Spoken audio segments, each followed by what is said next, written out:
चलिए बेटा हमें स्टार्ट करना है polygon law of vector addition.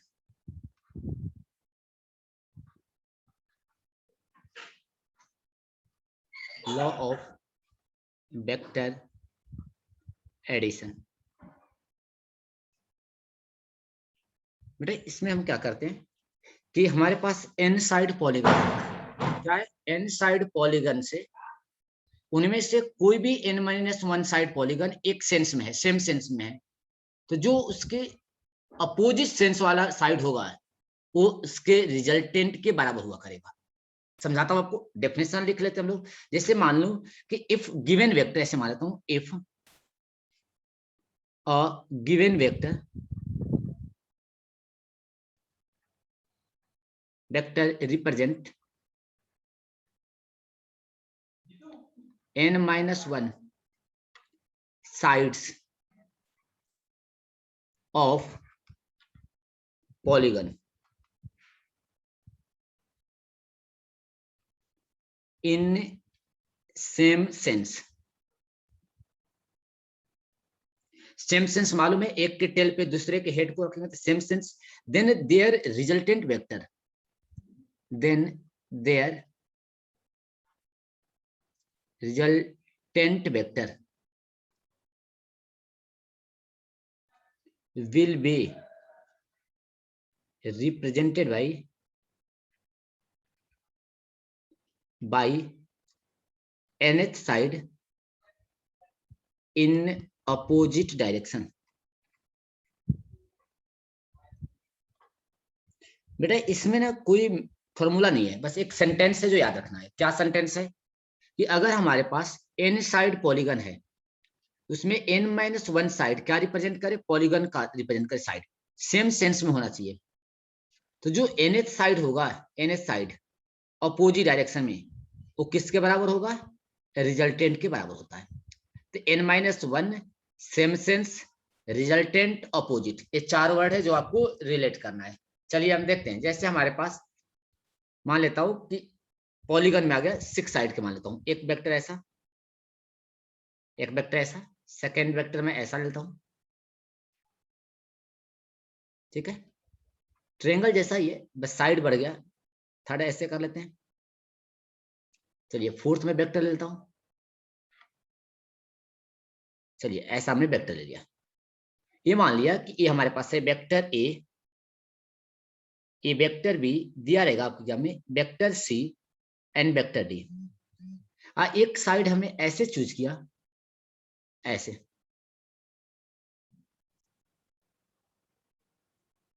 ये पेंटागोन हो गया।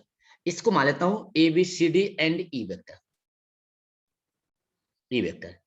तो पॉलीगन ये कहता है कि अगर हमारे पास एन साइड के कोई भी वेक्टर पॉलीगन है, एन साइड, इसमें कितने फिफ्थ साइड का है, ये कितने है, फिफ्थ साइड पॉलीगन, पॉलीगन है जिसको हम पेंटागन भी बोलेंगे, तो ये फिफ्थ साइड पॉलीगन है। उसमें से A vector B vector C vector D के सेम सेंस में है, तो जो इसका अपोजिट सेंस है वो इन सबके रिजल्टेंट के बराबर होगा। Now we can simply write that कि वेक्टर जो ई होगा, ये सम के बराबर होता है A vector plus B vector plus C vector plus D vector, इसके बराबर होता है। यही है polygon law of vector addition. अब कभी कभी बच्चे ये पूछते हैं कि सर एक और बात बताओ, मेरे को क्वेश्चन ऐसे आया एग्जाम में, मैथमेटिक्स में भी आया हुआ है ऑब्जेक्टिव, तो ऐसे क्वेश्चन हमें दे दे कि हमारे पास साइड है पॉलीगन के, ऐसे ऐसे वेक्टर हमारे पास है। वन वेक्टर मैं रिप्रेजेंट कर देता हूं, second vector, third vector, now fourth vector, fifth vector and six vector, ऐसे लिखा हुआ है।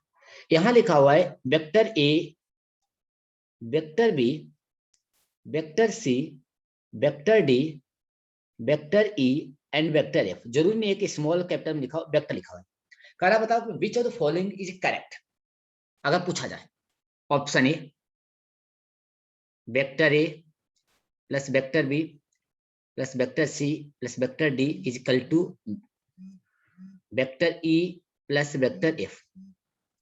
बी ऑप्शन दिया जाए कि vector A plus vector B plus vector C plus vector D plus vector E plus vector F is equal to 0, and C option vector A plus vector B plus vector C now vector D vector E is equal to vector F, and D option है none of this. Which option sir Preeti को admit कर लीजिए। Right admit कर देते हैं। Which option is correct? Anyone can tell me? B option correct. बेटा B option correct होगा हमारे पास कि यहाँ पर कि हमने कहा जब कोई भी साइड अपोजिट नहीं है तो मैं मान लूं कि इस वेक्टर को, इस एफ को मान लूं कि अपोजिट होता, क्या लिख सकते थे? वेक्टर ए से लेकर ई तक सेम सेंस में ऐसे दूं कि vector A plus vector B plus vector C plus vector D plus vector E. अगर ये अपोजिट नहीं है तो इसको लिख सकता हूं माइनस टाइम्स एफ वेक्टर, क्योंकि अपोजिट होता तो प्लस एफ के बराबर होता, नहीं अपोजिट है तो माइनस लिख दिया। अगर इसको इधर राइट में लाऊं तो कितना हो गया? ये ट्रायंगल लॉ में भी वैलिड है, अगर सेम सेंस में सारे वेक्टर हैं तो सबका सम होता है 0। आपको समझ में आ गया कि ये polygon law of vector addition का क्या मतलब है और किस तरह से क्वेश्चंस एग्जाम में आएंगे भी तो कैसे आएंगे। क्लियर? समझ में सबको आ चुका है? यस।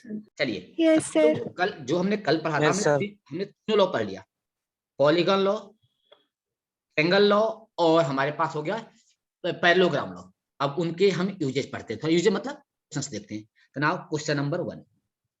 क्वेश्चन 1 बेटा हमें देखा है कि फाइंड रिजल्टेंट, क्वेश्चन पूछा है फाइंड रिजल्टेंट मतलब आर वेक्टर, रिजल्टेंट मतलब मोड कर दिया तो रिजल्टेंट समझ लेना, and angle phi, and phi angle with 10 newton and 5 newton, with 10 newton ऐसे लिखा हुआ है, डायग्राम लिखा हुआ है। 10 न्यूटन से रिजल्टेंट बताना है। एक वेक्टर ऐसा है और सेकेंड वेक्टर ऐसा दिया हुआ है, ऐसे दो वेक्टर हैं। Here right is 5 Newton, here is 10 Newton. आपसे पता है इसके बीच का एंगल थीटा दे रखा है 60 डिग्री। चलिए सारे बच्चे ट्राई करें, अब मेरे को बताएं क्या रिजल्टेंट होगा इसका, दो फोर्स का। जल्दी अटेंडेंस लेना। There 70 students are connected, Atul are joining here. सारे बच्चे आ गए, आप जल्दी सॉल्व करें। a square plus b square 5 plus 25 plus 100 125 plus हाँ बोल बेटा बोल। into 5 into 10 5 to the 10 100 125 plus 100 into Riya mute कर ले। 60। रिया म्यूट करके बोल ले, नहीं तो फिर मैं बोल रहा हूँ। सॉरी। चलिए अब तू मेरे को पढ़ा रही तो मैं सुन रहा था कि चलो भैया मैं देख लूं, सही बोल रही थी, करना वही है। चले बेटा स्टार्ट करें, टाइम कम है, मैं मैक्सिमम क्वेश्चन करा दूंगा। देखते हैं बेटा दो वेक्टर का बीच का एंगल कितना है 60 डिग्री। आपको सॉल्व क्या करना है, डायरेक्ट अप्लाई करना है। Resultant is equal to under root force हो या कुछ भी हो, F1 का स्क्वायर F2 का square 2 times F1 F2 cos theta. फटाफट बस फॉर्मूले को यूज कर लेना है। F1 के जगह पर क्या रखा हुआ है, F1 आवाज मेरी आ रही होगी 10 का होल स्क्वायर। राइट बेटा चल देखते हैं 5 का स्क्वायर, बस देख रहे हैं यहाँ पर 10 into 5 cos 1 cos 60 cos 60 सबको पता है ना 1/2, आप यहाँ रख देते हैं। तो ये 100 plus 25 plus 5 into 10 50 into 2 50 into 2 100 into 1/2, right. ये 50 हो गया यानी 175 न्यूटन। ये हमारा रिजल्टेंट हो गया। इतना ही लिख देंगे, हमें नहीं ज्यादा वरी होना है ना कि इसका रूट निकाले ना निकाले, ऑप्शन में कैसा दिया वो देखेंगे। अब बात आती है एंगल निकालना। एंगल किधर से पूछा है 10 न्यूटन से, यानी 10 न्यूटन से पूछा है। तो ये जो 10 न्यूटन है ये किसके तरह काम करेगा, ये 10 न्यूटन बेटा काम करेगा हमारा ए वेक्टर की तरह, ए बी वेक्टर काम करेगा। तो अब यहाँ लिख दूं tan phi इक्वल टू 5 पूछा है, tan phi equal to formula क्या है b sin theta divided by a plus b cos theta. रख दीजिए इसमें tan phi equal to b के जगह पे 5, क्योंकि 10 से पूछा है तो 10 को हम इनिशियल, जिससे पूछेगा वो इनिशियल होगा। 10 की तरफ से पूछा है, एंगल किधर से पूछा है 10 की तरफ से। मान लो इसका रिजल्टेंट इधर आया, मेरे बच्चे इधर देखें, बिल्कुल इधर ध्यान से, इसका दोनों फोर्स का रिजल्टेंट मान लेता हूँ इधर आया, इधर कहीं इधर आ रहा होगा, ऐसे 10 की तरफ ज्यादा आएगा, ऐसे आ गया, इधर आएगा। तो ई वाला एंगल आपसे पूछा है कि रिजल्टेंट किस डायरेक्शन होगा, यही एंगल हम फाई निकाल रहे हैं, यही एंगल फाई निकालना है हमें। दो फोर्स इधर आ गया तो इसका रिजल्टेंट कहीं इधर ही लगेगा बीच में, कितने एंगल को निकालना है, तो बी के जगह पे 5 न्यूटन, साइन थीटा दे रखा है 60 डिग्री, थीटा वही है, दो एंगल बिटवीन टू वेक्टर, ये है 10 प्लस 5 cos 60 डिग्री। चलिए इसको सॉल्व कर लेते हैं प्यार से। 5 इंटू साइन 60 डिग्री होता है √3/2 डिवाइडेड बाई 10 cos 60 होता है 1/2। इसको सिंप्लीफाई करिए और देखिए क्या आ रहा है। 2 से 2 कैंसिल हो जाएगा, मैं डायरेक्ट लिख देता हूँ, आप इतना कैच करना सीख जाएंगे क्योंकि आप सारे बच्चे कंपटीशन 5√3/25 राइट, सारे बच्चे कंपटीशन के लिए फोकस करते हैं। मैं डायरेक्ट लिख देता हूँ, ये हो जाएगा 5 10 15, ये हो जाएगा यहाँ पर 20 25 25, राइट, ये 5 से कैंसिल करने, यस सर √3/5। लेकिन ये एंगल नहीं हुआ, ये तो tan फाई आया ना, आपको फाई बताना है तो फाई क्या हो जाएगा, इसको tan इनवर्स बोला करेंगे, इधर लाते हैं tan इनवर्स √3/5। इतना सर अब इसकी वैल्यू भी फाइंड करनी होती है? नहीं बेटा, अभी नहीं फाइंड करनी होती है, लेकिन जो तुम्हें आएगा वही तो फाइंड आउट करोगे। जैसे 1/2 आता, जैसे 60 डिग्री का आता, 30 डिग्री का आता, 45 डिग्री का आता, 90 डिग्री का आता, 120 का आता, 150 का आता, 180 का आता, आप डिफाइन कर लेते हैं। लेकिन एक रैंडम आ रहा है तो अब इतना बच्चे याद नहीं कर पाते हैं, तो जेई मेंस या कंपटीशन इसको एक्सेप्ट करता है कि आप एज इट इज ऐसे भी लिख सकते हैं। हमारा आंसर क्या होगा? Okay sir. एंगल इतना हो गया, अब मैग्नीट्यूड इतना हो गया, दोनों को एक साथ भी लिखा जा सकता है और दोनों को अलग अलग भी हम लिख सकते हैं। आर मतलब रिजल्टेंट ऑफ फोर्स। ये समझ में आया आपको? Second question. अब आते हैं हम लोग क्वेश्चन नंबर 2 के बारे में पढ़ते हैं। अब बहुत अच्छा क्वेश्चन बेटा, मैं जानबूझ के ना क्वेश्चन सारा नहीं करा रहा हूँ, मैं ऐसा करा रहा हूँ जिससे सारे टाइप के कंसेप्ट कवर अप हो जाए। मैं इसलिए नहीं पढ़ाता कराता हूँ कि आपको क्वेश्चन कराना है यहाँ पर, ये क्वेश्चन क्लास था ही नहीं, ये होता है कि आपको सारे टॉपिक क्लियर हो जाए जहां से एग्जाम में क्वेश्चन आए। तो चलिए एक और क्वेश्चन देते हैं, क्वेश्चन नंबर 2। बेटा इसमें लैंग्वेज ये लिखा होता है कि two vectors of magnitude, language देखते रहना आप लोग, लिखना है तो कॉपी पे लिख भी सकते हैं, magnitude A and B are at 60 degree and their resultant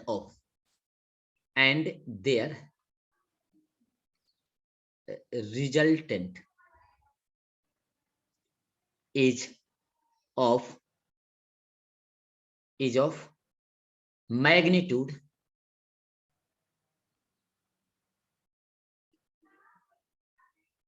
13 root, क्या दिया? √13b, √13b दे रखा है। तो आपसे क्या पूछा है कि find vector A and vector B. Vector A क्या होगा, वेक्टर बी क्या होगा? शायद क्वेश्चन समझ, बहुत अच्छा क्वेश्चन है, बहुत अच्छा क्वेश्चन है। मैं स्टार यहाँ पर मार्क कर देता हूँ, इस क्वेश्चन पे स्टार मार्क कर देता हूँ, आप याद रखना है, ऐसे क्वेश्चन एग्जाम पूछा जाएगा, तरीका सीखना है। दो वेक्टर दे दिया ए एंड बी, उसका रिजल्टेंट दिया हुआ है, एंगल दिया हुआ है, अब ए और बी पूछा है। हम लोग अभी क्या कर रहे थे, ए देते थे बी देते थे और रिजल्टेंट पूछते थे। इस बार रिजल्टेंट दे दिया, एंगल दे दिया और ए और बी पूछा है। तो बेटा हमें करना क्या है, कुछ भी नहीं, देख मेथड हमारा वही है। चलते हैं फॉर्मूला, आर इक्वल टू, मेरी आवाज क्लियर आ रही है क्या आप लोगों को? यस सर ठीक है, ए का स्क्वायर वेक्टर बी का square 2 times vector A vector B cos theta. ये है दो वेक्टर का रिजल्टेंट निकाल। कोई सर 3 का निकालना होगा तो आपने सिखाया नहीं। सर इशिका को परमिट कर दीजिए। बेटा मैं कर तो देता हूँ लेकिन करूंगा नहीं अगली बार। मैं 2 बार वेट किया कि आ जाएगी, 15 मिनट बाद इसकी इस जग सो कर उठती है।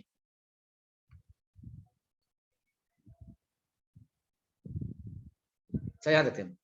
तो A square B square 2ab cos थीटा, यहाँ आर देखते हैं, आर क्या है 13√b, जो दे रखा है उसको रख दीजिए यहाँ पर 13 बी बाहर है, रूट के बाहर है बी, ए की जगह पे ए रख दीजिए, इसके जगह पे बी रख दीजिए स्मॉल बी, 2ab cos कितना 60 degree 1/2।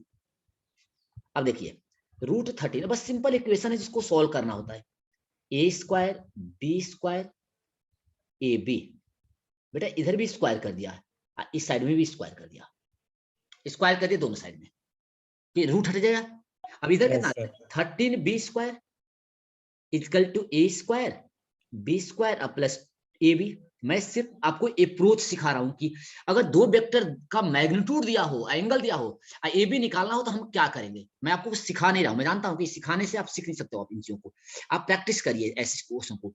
A square plus A B, इतना आ गया ना, ए स्क्वायर प्लस ए बी। अब बेटा अब ऐसे क्वेश्चन को मेरे को सॉल्व करना है। अब हम कैसे सॉल्व करें कि हमें इस वेक्टर का रिजल्टेंट निकाला। इक्वेशन एक है और नून दो है, हाउ टू सॉल्व इट, दिक्कत यही आ रही है ना मेरे पास। तो बेटा क्या हम ऐसा काम कर सकते हैं कि इन वेक्टर पे, इस वेक्टर पे मैं इसको ऐसे लिख सकता हूँ, ध्यान समझते रहे कि ए स्क्वायर माइनस ऐसे तो plus A B minus B square is equal to 0। अब हम क्या करते हैं कि मैं ऐसा ना, अब इसको सॉल्व करने के लिए अप्रोच देखते हैं। मैं दोनों साइड में मान ले बी स्क्वायर से डिवाइड कर दूं, दोनों साइड में क्या आ जाएगा, ए स्क्वायर डिवाइडेड बी स्क्वायर, यहाँ पे ए डिवाइडेड बाई बी हो जाएगा। क्लियर कि एक बी से भी कैंसिल गया, -1 इजकल टू 0।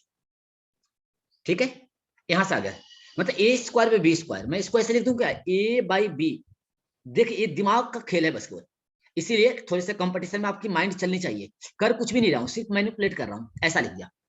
अब मैं मान लूं कि इस इक्वेशन में अभी तक कुछ किया नहीं था, इक्वेशन में लेट एज्यूम कर लूं कि ए बाई बी इजकल टू मान लेते हैं एक एक्स।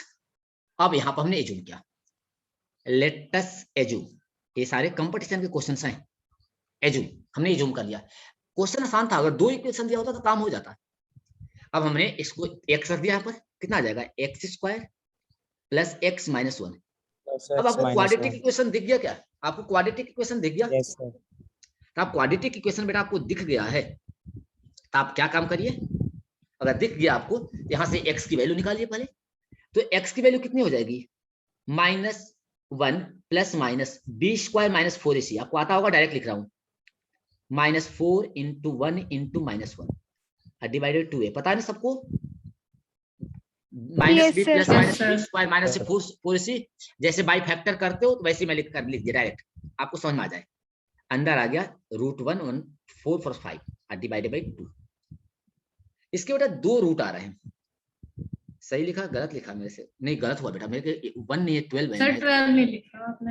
हाँ बेटा मेरे गलत हुआ है, 12 नहीं लिखा था, इसीलिए मेरे रूट ना कॉम्प्लेक्स आने लगे थे। यहाँ लिख देता हूँ 12, तो कितना आ गया बर कितना आ गया, 49 ना, 49 आ गया अंदर, 49 7 तो -1 plus minus 7 divided by 2, correct ना, समझ में आ रहा आपको। ये हो जाएगा 6, ये 3 हो गया और -4 हो गया, दो रूट आ गए 3 एंड -4। तो क्या लिख सकता हूँ क्या मैं, अब मैं लिख सकता हूँ कि a by B is equal to 3, a by B is equal to -4। अब चल सकता है क्या, दो रूट हो गया, a बाई बी की वैल्यू कितनी आ जाएगी, एक आएगा 3 के बराबर, एक आएगा a by B is equal to -4।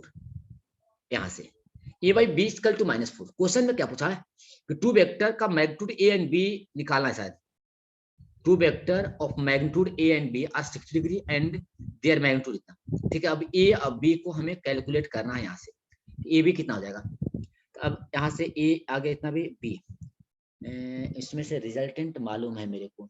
अब यहाँ से a b कैसे निकलेगा, ऐसे लिख सकता हूँ क्या, ऐसे एक क्वेश्चन थे, a is equal to 3 times b आई, यहाँ पर a इजकल टू, यहाँ देखते हैं अब कौन सा ऑप्शन करेक्ट हुआ कौन सा रॉन्ग हुआ इसमें।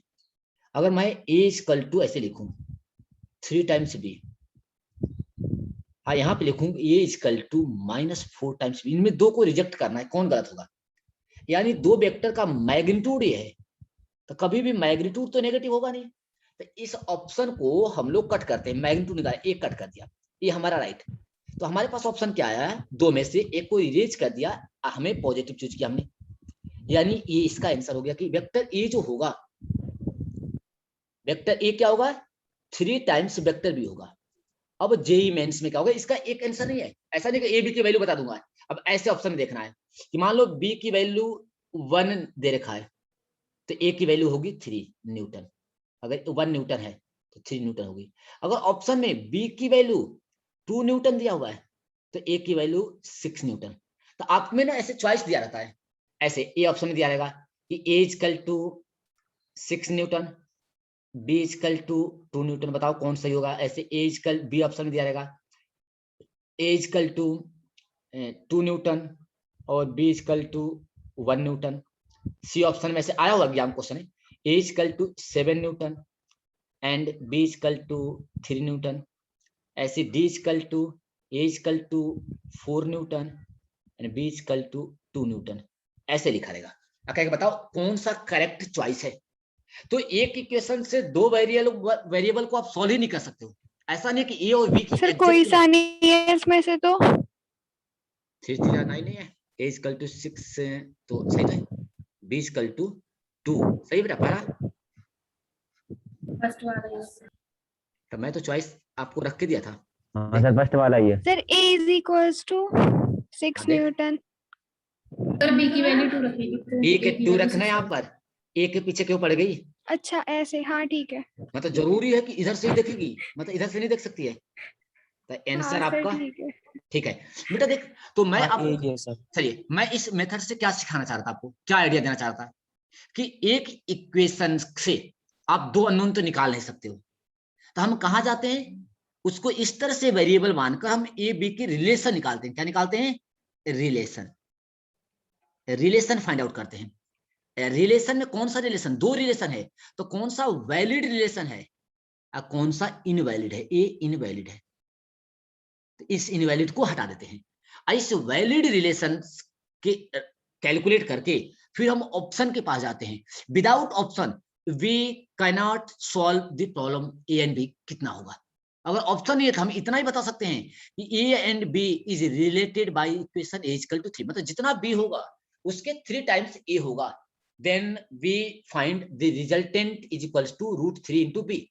समझ में आ रहा है क्या बच्चों को, यहां तक समझ में आया। ये क्वेश्चन कैसे अटेम्प्ट करेंगे, यस यस सर। पक्का। यस तो सर। जब भी क्वेश्चन में, ये ध्यान रखें इंपॉर्टेंट बात, ये आपको क्वेश्चन ही कराता, आपको मेथड सिखाता है। जब भी क्वेश्चन में ऐसे आए, रिजल्टेंट पूछे, 4 ऑप्शन दिया हो कौन सा सही है, आप इस रिलेशन के पहले जाइए। रिलेशन के लिए टी या एक्स से जूम करिए, क्योंकि इस इक्वेशन को नहीं सॉल्व कर सकते हो, ए में 2 रूट है, आप नहीं सॉल्व कर सकते हो। तो आपको इस तरह से डिवाइड करके सॉल्व करना होगा। एक अप्रोच सिखाया कि आप अटेम्प्ट कैसे करोगे। चले बेटा, ठीक है चले।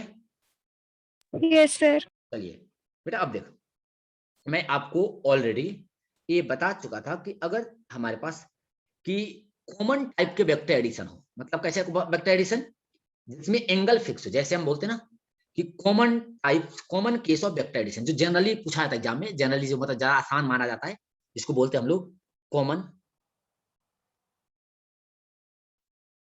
Types of vector addition. बिल्कुल आपको आराम आराम से सिखा रहे हैं, ध्यान से सीखना। जब यहाँ नहीं सीख पाओगे ना तो फिर सीख नहीं पाओगे। मैं बता दिया, कहीं पे यूट्यूब भी देख लोगे तो आप देखिए यहाँ पर रीजन है कि आपको सिंपल सिखाया जा रहा है। जिससे बेटा देख हमारे पास दो वेक्टर है, एक वेक्टर यहाँ पे R equal to, vector R equal to लिखा हुआ है vector A plus vector B, ये दो वेक्टर आपको मेंशन कर दिया गया है ऑलरेडी, ठीक है। अब मैं मानता हूं कि यहाँ एज्यूम कर लेता हूँ कि वेक्टर ए का जो मैग्नीट्यूड है इसको हमने ए मान लिया, और वेक्टर बी का जो मैग्नीट्यूड है उसको हमने बी मान लिया, ठीक है। Angle between A and B, A भी हमें दिया हुआ है, angle between vector A and vector B given है, ऐसा हमने एज्यूम कर लिया, ठीक है। तो अगर कोई हमसे इसका रिजल्टेंट पूछे तो रिजल्टेंट का फॉर्मूला हम पढ़ चुके हैं ना, इसका रिजल्टेंट निकालना होगा, आर का मॉडुलस निकालना है, तो मॉडुलस ऑफ आर जो होगा, मतलब आर का मॉडुलस मैग्नीट्यूड निकालने का फॉर्मूला क्या है, अंडर रूट ए का स्क्वायर मैग्नीट्यूड ए का स्क्वायर मैग्नीट्यूड बी का स्क्वायर और 2 times A B cos theta. ये हमने कहाँ देखा, तो ट्रायंगल लॉ से भी यही मिलता है और पैरेललोग्राम लॉ से भी यही एडिशन मिलता है, यानी इसको बोलते हैं लॉ ऑफ वेक्टर एडिशन, इसी को बोलते हैं generally law of vector addition. Vector addition का सबसे इंपॉर्टेंट रोल है, इसीलिए बोलते हैं कि जो क्वांटिटी के पास डायरेक्शन हो और मैग्नीट्यूड हो, जब तक वो इस रूल को फॉलो नहीं करती है उसे वेक्टर के कैटेगरी में नहीं रखा जाता है। क्या क्या नेसेसरी कंडीशन है वेक्टर होने के लिए, वेक्टर होने के लिए नेसेसरी कंडीशन क्या है, वेक्टर होने के लिए याद रखना डायरेक्शन होनी चाहिए। राइट में, वेक्टर होने के लिए नेसेसरी जो कंडीशन होता है वो है डायरेक्शन एंड मैग्नीट्यूड दोनों होना चाहिए। मतलब क्या होना चाहिए, पहला पॉइंट डायरेक्शन हो एंड मैग्नीट्यूड हो, एंड मैग्नीट्यूड, ये दो चीज हो। लेकिन ये होने के बावजूद भी वो वेक्टर नहीं हो सकता है, ये बात याद रखना है। शायद ये बात आपको जरूरी है। मैं इसको इरेज करता हूँ क्योंकि मेरे लिए ना नीचे लिखना है एक लाइन, जो हिंदी लिख रहा हूँ ये आपके लिए इंपोर्टेंट लाइन लिख रहा हूँ, इसीलिए जानबूझ के हिंदी लिख रहा हूँ कि बेटा वेक्टर होने के लिए ये नेसेसरी कंडीशन है। क्या है necessary? But not a sufficient condition, but not a sufficient condition, sufficient condition. अब कहोगे कि सर ये कौन सा आफत आपने डाल दिया, सफिशिएंट कंडीशन क्या होता है? तो मैं आपको समझाया कि सफिशिएंट कंडीशन का मतलब होता है कि वेक्टर होगा ही होगा तब जब वेक्टर रूल ऑफ एडिशन को फॉलो करे। किसको? Rules of vector addition. अब बच्चे बोलते सर ये कौन सा रूल है? तो ये रूल यहाँ बगल में लिखा हुआ है, यही वाला रूल जो यहाँ रूल लिखा हुआ है ना इक्वेशन 1 में, इसी रूल को फॉलो करना चाहिए। मतलब इस रूल को फॉलो नहीं करेगा वो वेक्टर नहीं होगा। तो केवल ये डायरेक्शन और मैग्नीट्यूड रहने से वेक्टर नहीं हो जाता है, ये बात अब याद रख लीजिएगा। ये जरूरी है, इसके बिना कुछ नहीं होगा। लेकिन साथ में वेक्टर रूल, ये सफिशिएंट कंडीशन भी होना जरूरी है। तो मैक्सिमम क्वांटिटी के पास डायरेक्शन मैग्नीट्यूड होता है, वो वेक्टर रूल को फॉलो करती हैं। लेकिन जो करंट एक चीज ऐसी है, करंट है, आगे पढ़ाऊंगा आपको, टॉर्क है, एंगुलर मोमेंटम है, इनके पास डायरेक्शन मैग्नीट्यूड है, अब फिर भी ये वेक्टर के कैटेगरी में नहीं आते हैं। उनको हम टेंसर क्वांटिटी बोलेंगे, टेंसर, टेंसर क्वांटिटी बोलते हैं, अलग टाइप के, जिनके पास डायरेक्शन तो है, मैग्नीट्यूड तो है, लेकिन इस रूल को फॉलो नहीं करते हैं। यानी अब हम आज के बाद आगे से आज से समझते जाएंगे कि क्वांटिटी 3 टाइप की हुआ करेगी, scalar quantity, vector quantity and tensor quantity. Tensor वो क्वांटिटी हुआ करेंगी, क्लास के बाद करता हूं, ठीक है। तो टेंसर क्वांटिटी वो होती है जिनके पास डायरेक्शन भी होता है, मैग्नीट्यूड भी होता है, लेकिन वो वेक्टर रूल को फॉलो नहीं करती। तो बच्चे पूछते सर वेक्टर रूल है कौन सा? सर सबसे उसमें से इंपॉर्टेंट है। हाँ बोलिए, क्या हो गया? सर सब्ट्रैक्शन भी तो होता है सर शायद। बेटा होता नहीं है, होता ही है, मल्टीप्लिकेशन भी होता है, डिवीजन भी होता है। आगे तो मेरे को पढ़ाने दे। अब तो सर तो ये एडिशन जरूरी पढ़ा है कि रहे वो हैं। वेक्टर रूल ऑफ एडिशन को ही फॉलो करे? अगर वो सब्ट्रैक्शन, मल्टीप्लिकेशन, डिवीजन होते हैं तो उनसे कोई बेटा रिलेशन नहीं है सबको फॉलो करे, लेकिन एडिशन क्यों लिखा? कि वेक्टर अलजेब्रा में सब्ट्रैक्शन नहीं होता है, एडिशन से ही सब्ट्रैक्शन करते। साउंड म्यूट कर, साउंड म्यूट कर, पहले क्वेश्चन म्यूट कर बेटा, म्यूट कर। एडिशन क्यों सर लिखा? मेरी तो म्यूट है। ठीक बेटा, जिसकी भी म्यूट है, मैं बोलता कि साउंड म्यूट कर ले। एडिशन ही बेटा नहीं, सब्ट्रैक्शन भी। लेकिन वेक्टर अलजेब्रा में सब्ट्रैक्शन अलग से नहीं पढ़ाया जाता है, वेक्टर में सब्ट्रैक्शन होता ही नहीं है, एडिशन से ही सब्ट्रैक्शन करेंगे। आगे तो मेरे को पढ़ाने देना, मैं बिल्कुल होशो हवास में लिख रहा हूं कि वेक्टर रूल ऑफ एडिशन या वेक्टर रूल ऑफ अलजेब्रा, ठीक है। तो वेट करें आगे के लिए। चलिए मैं तो समझा दिया कि आपको वेक्टर किसको बोलेंगे। चलिए आगे देखें, घबराना नहीं है, ठीक है, सही है, एक्साइटमेंट आपके अंदर तो है। माइनस का मतलब अपोजिट डायरेक्शन में हो जाएगा ना बेटा जब बिल्कुल, माइनस का यदि मतलब अपोजिट डायरेक्शन हो जाएगा, बोलते हैं। एडिशन सब्ट्रैक्शन नहीं होगा वहां पर।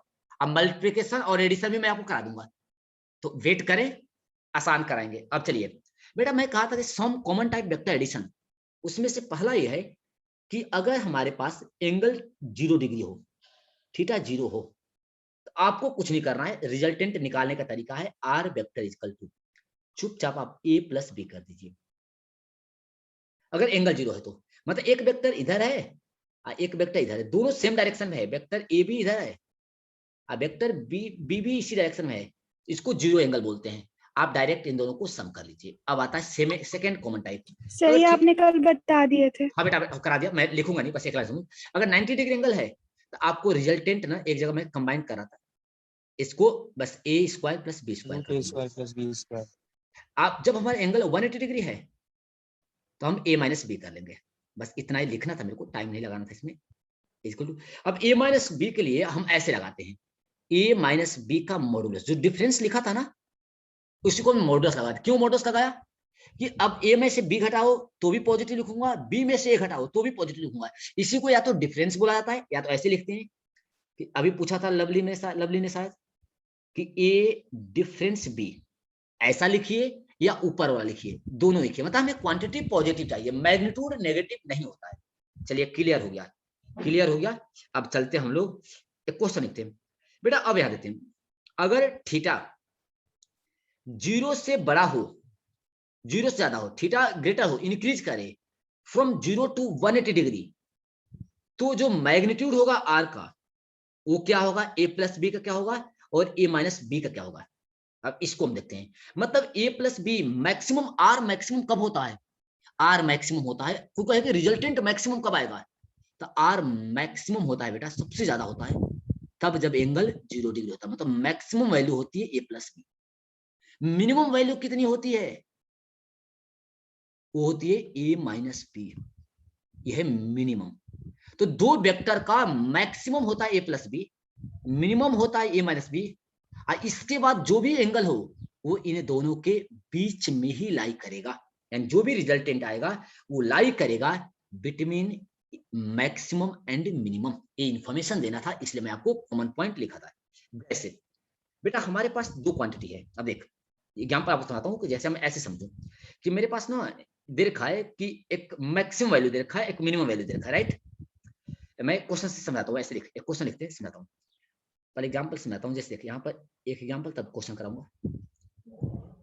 जैसे हमारे पास ना कोई लिखा हुआ है R equal to, resultant equal to R1 equal to 7 newton, R2 equal to 10 newton.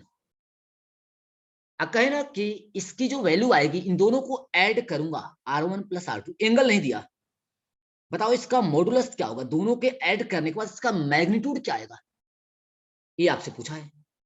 अब हम फंस गए चक्कर में कि यार एंगल दिया होता तभी तो हम अप्लाई करते, 7 का स्क्वायर 10 का square plus 2 times 7 plus 10 into cos theta, theta दिया ही नहीं है। तो अब हम क्या बोलेंगे एग्जामिनर को, सर R1 प्लस R2 हम नहीं बता पाएंगे, हम मुंह लटका लेंगे, यहाँ पर छोटे से मुंह लटका लेंगे कि सर हम नहीं बता पाएंगे, एंगल तो हमें दिया नहीं है। मोड का तो मतलब सर यही रिजल्ट वो होता है ना, मैग्नीट्यूड। हाँ बेटा, रिजल्टेंट मॉडुलस का मतलब रिजल्टेंट, मतलब पॉजिटिव चीज, इसका मतलब होता है मैग्नीट्यूड। मैं लिख भी देता हूँ मैग्नीट्यूड, सुनते रहे मेरी बात, सुने पर ध्यान से, मैं सारा क्वेश्चन के जवाब दे दूंगा, बस जिस तरह से समझा रहा हूँ आप समझते चले, घबराए ना समझने के लिए, सिलेबस मेरे को करा। सुन कितना कितना कितना किसने बताया आंसर, बेटा किसने कहा दिया, मैं गलत ना बेटा, यही तो सुना रहा हूँ ना। ये 70 कैसे, क्या बोला कि क्या दोनों के बीच का एंगल 0 है, 70 तब करूंगा जब दोनों के बीच का एंगल 0 होगा, 7 प्लस 10 ऐड कर दूंगा, जब एंगल 180 डिग्री होगा तो 7 में से 10 माइनस कर दूंगा, जब 90 डिग्री होगा तो 7 का स्क्वायर 10 का स्क्वायर करूंगा, जब कोई और एंगल होगा तो हम कैसे बोल दें कि एंगल कितना है, क्या एंगल दिया हुआ है यहाँ एंगल पे, जरूरी है ना, एंगल नहीं तो कैसे बताएंगे। तो क्या एग्जामिनर को जवाब देंगे कि सर ऐसे सवाल मत पूछो ना, मेरे को आता ही नहीं है, ये कैसे बताऊंगा, एंगल तो नहीं दिया है। लेकिन अगर आपको ना कहने से अच्छा है कि कुछ आइडिया दे सकते हो, क्या आइडिया दोगे, कहोगे सर इसका जो रिजल्टेंट आएगा ना वो मैक्सिमम और मिनिमम के बीच में रहेगा, इतना मैं बता सकता हूँ कि अगर इसका मैक्सिमम निकालूं R1 प्लस, आवाज नहीं आ रही मुझे बेटा आवाज मेरी सबको आ रही है क्या, सबको मेरी आवाज आ रही है, सर चली गई थी बीच में। आ रही है सर हमें तो। चलिए बेटा चली गई होगी तब मैं क्या कहूँ, मैं नोएडा में नहीं हूँ, मैं आपके स्कूल से पढ़ा रहा हूँ, तो यहाँ नेटवर्क कभी कभी इशू कर जाता है। तो अभी आवाज आ रही है मेरी, यस सर। ठीक है बेटा, मैं इतना बता सकता हूँ कि R1 R2 मैक्सिमम कितना आएगा जब एंगल 0 डिग्री, मतलब 7 प्लस 10, ध्यान समझे, बिल्कुल आपको कॉन्सेप्ट सिखा रहा हूं मैं, एक क्वेश्चन समझा, 70 न्यूटन, R1 प्लस R2 का मिनिमम जो आएगा, मिनिमम इसकी 3। मिनिमम वैल्यू किसी में से मतलब 10 में, अब R2 में से R1 करूंगा तो हमें पॉजिटिव लेना होता है मैग्नीट्यूड के लिए, यानी 3 न्यूटन।